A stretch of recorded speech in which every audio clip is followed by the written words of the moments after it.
Ahangama in Sri Lanka is my new favorite travel destination, and this place actually took me by surprise.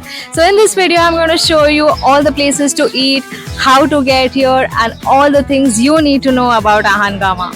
If you're planning to travel to Sri Lanka and Ahangama is not on your list, then by the end of this video, I'm sure it will be. Now, Ahangama is a destination on the southwest coast of Sri Lanka, and it is about 3 hours from Colombo, which is where you usually fly to. To get to Ahangama, I took a private taxi and it costed me 17,000 LKR.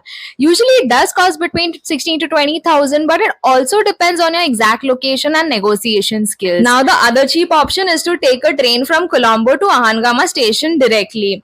The cost for second class tickets are mentioned here. The trains are super clean and the seats are really comfortable. And what you will not miss are the super scenic views. So a train journey in Sri Lanka is highly recommended.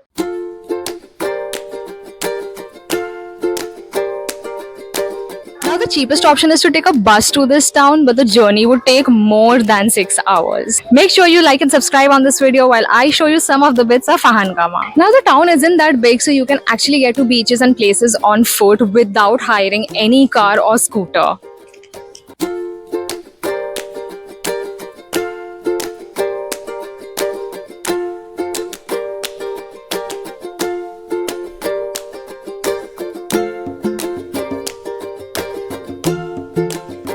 You must be wondering when is the best time to visit Ahangama. Well, November to April is the season time with a lot of crowd but minimal rain. The skies are blue and clear, and there could be waiting time at some of the cafes or famous restaurants. So if you're okay with people around and no rains at all, then this is the best time to come here. Now the monsoon season starts from April till October, and September being the wettest month of the year. But I traveled in June with very few tourists around, and it barely rained during the mornings or afternoons. So in my opinion, I would choose the off season to enjoy this fantastic location. A place you definitely need to add on your list is Kai. I went there during the evening to enjoy a magical sunset overlooking the beach, and my experience was really amazing. They have a great variety of cocktails to choose from, but the food menu is however limited. But I enjoyed a really great chicken fried burger. It was tasty, and if you're looking to order something from their menu, then this is the dish that you must try. So Kai is your answer if you're looking for an Instagrammable and aesthetic cafe where you would want to click really good pictures and enjoy by the beach. For an authentic Sri Lankan style lunch or dinner, you should definitely go to Manori's Kitchen. It's inside the lanes of Ahangama, and it's a family run restaurant. At first I thought I'm inside someone's house, but they actually have a very cool seating area. They have 3 to 4 options in their menu to choose from. Look at that humongous spread. It also comes with many side dishes along with brown rice and papadums. I also got some fresh watermelon juice to beat the heat.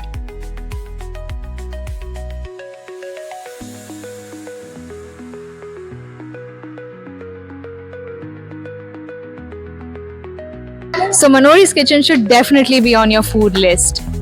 Is Ahangama safe? One of the most commonly asked questions about Sri Lanka. Honestly, it does get pitch dark after 7 p.m. So if you're out there having dinner or enjoying a good party, make sure that when you get back home, you have some company or you take a cab ride. The locals are really friendly in Ahangama, but beware of keeping your helmet out in the parking lot because ours was stolen. If you're coming to Sri Lanka, then make sure you have cash with you all the time because local shopping, vendors and food joints do require it. And most of the cafes and restaurants will accept your cards, so make sure you have a combination of both. Don't forget to like this video and share with everyone. Also subscribe to my YouTube channel for more such travel content. So I hope this video was helpful and for you to pin Ahangama on your trip to Sri Lanka. And I will be back with a new video about all the places that you need to visit in the South Coast region.